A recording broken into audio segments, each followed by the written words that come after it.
Can a presidential hopeful's visit to a war-torn land change the course of history? This is the question that arises from the recent events involving two influential figures of our time, Ukrainian President Volodymyr Zelenskyy and former US President Donald Trump. Picture this.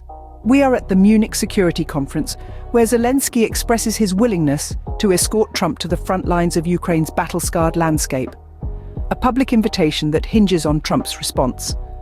Yet, the silence from the Trump campaign remains deafening. Trump, a longtime skeptic of Washington's support for Kyiv, has been known to question the US's continued financial and military aid for Ukraine. He has painted it as a non-American issue, even suggesting that he would permit Russia to annex parts of Ukraine if he were to regain power come November. Yet Trump's narrative took an unexpected turn at a recent campaign rally.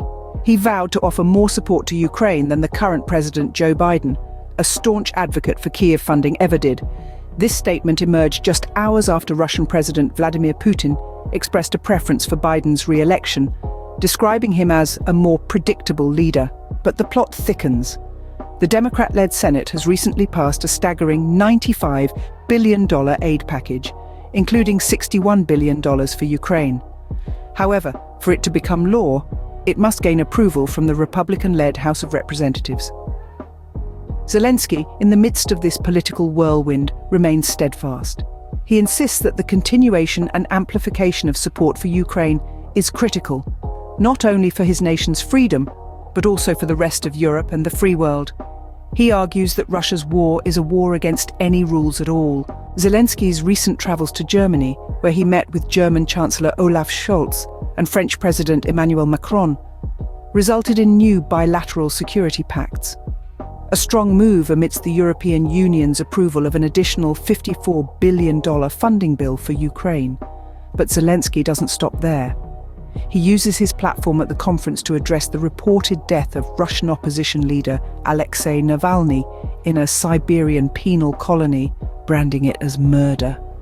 He accuses Putin of killing whoever he wants, maintaining power through corruption and violence. So, where does this leave us?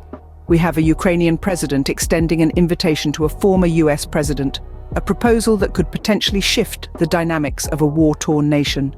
We have a political landscape fraught with tension, uncertainty, and high stakes. And we have a world watching, waiting to see how this story unfolds. In the end, it all hinges on the choices of those involved. Will Trump accept Zelenskyy's invitation? Will the US continue its support for Ukraine? And what will be the ultimate outcome of Russia's war against Ukraine? Only time will tell.